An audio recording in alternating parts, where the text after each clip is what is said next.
해방 후 54년간 일본에 대한 한국의 적자 누적액은 700조 원이 넘습니다.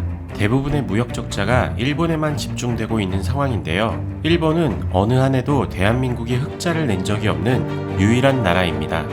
일본은 한국 내에 생산적 기업을 세운 적이 없고 한국 내 소비재 및 현지 판매, 소재, 부품, 사채업 등 소비 지향적 기업들만 진출하여 지속적으로 한국에 빨대를 꽂고 핏바는 산업 구조를 만들고 있습니다.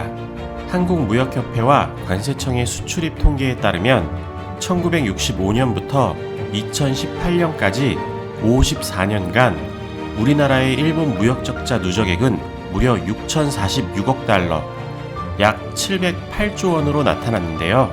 그렇다면 왜 이런 무역적자가 심하게 지속되었을까요? 일본에서 우리 제품은 얼마나 팔리고 있을까요?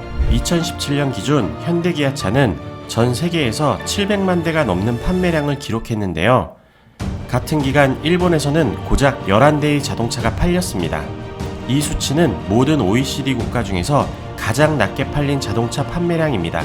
한국의 디램 반도체는 전 세계 점유율이 75%로 독보적이지만 일본에서는 대만 제품이 60%에 가까운 독과점 중인데요. 한국이 일본에 수출하는 디램 규모는 1%도 안 되는 수준이죠. 전 세계 스마트폰 판매량 1위인 삼성도 일본에서는 점유율이 매우 낮은데요. 삼성은 한국이라는 이미지 때문에 일본에서 판매량이 낮다고 판단해 폐쇄적인 일본 시장을 뚫기 위해 2015년 출시한 갤럭시 S6부터는 삼성 로고를 지우고 갤럭시로 판매하고 있는데요. 그 결과 2015년 점유율이 4.3%로 5위였던 삼성이 현재는 10%까지 점유율을 높여 애플에 이어 2위를 기록하고 있으니 삼성의 씁쓸한 전략이 유효했다고 볼 수 있습니다. TV, 냉장고, 에어컨 전세계 판매량 1, 2위인 LG 삼성 또한 일본에서는 순위권 밖에 있습니다. 아주 오래전부터 일본인들은 한국 제품이라면 가격이나 성능을 떠나 묻지도 따지지도 않고 안 쓰고 있다고 보면 됩니다. 2019년 일본은 우리나라의 밥줄인 LCD TV, 반도체 산업 등을 죽이기 위해 불화수소 등 핵심 소재를 말도 안 되는 이유로 수출 금지시켰습니다. 이 배경은 일본이 한국을 누르고 제조업의 위상을 다시 일본으로 가져오자는 여론이 뒤에 있었기 때문인데요. 일본은 왜 이런 조치를 취했을까요? 일본 현 자민당 2인자인 아소다로의 발언을 보면 바로 알 수 있습니다.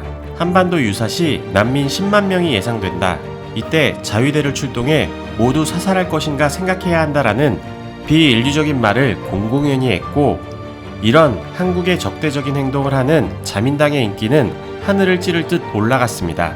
북한이 미사일 실험을 할 때마다 일본의 한반도 뉴스 관련 게시판에는 한반도에 제2의 전쟁이 나서 일본이 다시 부흥해져야 한다는 일본 네티즌 글들이 자주 올라오고 있는 걸 보면 일본의 혐한은 극에 달합니다. 호사카 유지 세종대 교수는 아베 총리가 현재 경제적으로 어려운 일본이 다시 호황을 맞을 수 있는 가장 손쉬운 방법은 한국전쟁이 다시 일어나 군사물자를 조달해 부흥해지는 것으로 생각하고 있다라고 전했습니다. 2010년 간 나오토 일본 총리는 다시 한번 한반도에 전쟁이 일어나면 한반도의 모든 정보를 수집하면서 북상할 것이라고 공공연히 말했고, 자위대의 목표는 일본이 여전히 대륙으로 진출하는 것이라는 망언을 했었습니다. 실제 북미 실무협상 담당자였던 볼턴 회고록에는 2018년 5월 4일 정의용 안보실장이 판문점 남북 정상회담 결과 설명을 위해 비공개로 백악관을 방문한 날 일본 안보사령탑인 야치 쇼타로 국가안보국장도 뒤이어 자신을 찾아왔다고 공개했습니다.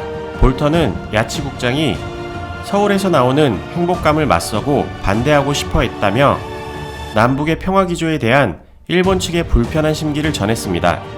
남북이 평화로우면 왜 일본이 불편해하는 걸까요? 일본이 침략한 임진왜란 당시 조선 인구의 3분의 1이 희생당했었습니다. 일본의 경제 침략은 지금도 계속되고 있고 불매운동이 지속되는 지금도 매년 20에서 40조 원의 대일 적자와 무역 불평등은 해소되지 않고 있습니다. 우리 국민들의 자발적 불매운동은 1년이 안 되었지만 일본의 대한국 불매운동은 해방 후 계속되고 있다는 점을 우리는 알아야 합니다. 대한민국의 평화기조를 시기하고 초제일관 방위와 공작만 일삼는 일본에 대해 우리는 다시 한번 지난 과거부터 지금까지의 일본을 되짚어볼 필요가 있어 보입니다. 여러분은 어떻게 생각하시나요? 이상 상암동 튜브였습니다.